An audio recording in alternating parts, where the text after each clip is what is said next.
Especially si Sara Duterte, ang dami niya mga batikos ngayon sa gobyerno na wala daw ginagawa at nakatutok lang daw sa kanila. At lumabas nga sa hearing ni Amy Marcos na meron daw parang plano ang gobyerno sa mga Duterte dahil kinakalaban lang daw sila. Conspiracy daw. O yung may conspiracy nga daw. Pero yung ICC nagsimula yan 2017 pa eh. Ano nangyari yan nung panahon pa ni Digong? Yes. Diba? Kaya nga sila umalis sa ICC.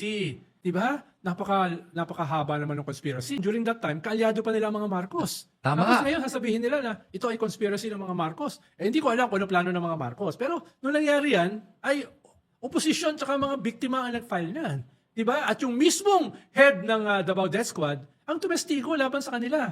So, anong conspiracy ang sinasabi nila? Well, lahat naman ng gobyerno may behind the scenes. Diba? Okay. Oo. Okay. Kaya minsan effective, minsan hindi. Diba? Halimbawa, itong arrest ni Digong, yan ba ay kinakailangang i-announce sa buong mundo? Eh di hindi siya na-aresto. Yung mga nagpaplano ng uprising, eh di yun ang nangyari. Diba? Eh akusado, crimes against humanity, the first Asian to be charged with crimes against humanity sa ICC. Tapos i-announce mo sa buong mundo na siya ay huhulihin na? Definitely hindi. Yung ba ay conspiracy? Definitely hindi. That's how I will do it.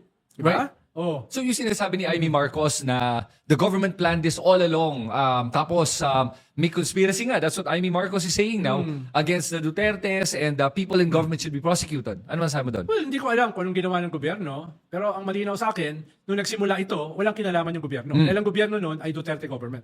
Nung nagsimula ito. Ang ina-argue ng gobyerno, dahil sila ay miyembro ng Interpol, kung inutusan ng ICC ang Interpol na i-implement yung warrant, ay susunod sila. Okay. Ngayon, ang sinasabi ngayon ng mga Duterte at nila Amy, teka, dapat sumunod tayo doon sa Rome Statutes na dapat ay merong local court na magbibigay ng permiso para siya ay hulihin. Diba? Sino ba ang umalis sa Rome Statutes?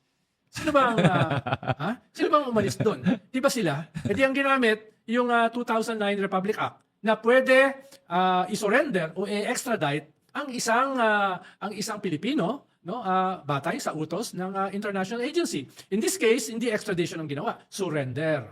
Pero yan ay nasa Supreme Court na ngayon, no? At baka mamaya pag naglabas ng decision ng Supreme Court na yan ay legal, hindi natin alam kung ano ilalabas. Baka pati yung Supreme Court kasama sa conspiracy, di ba?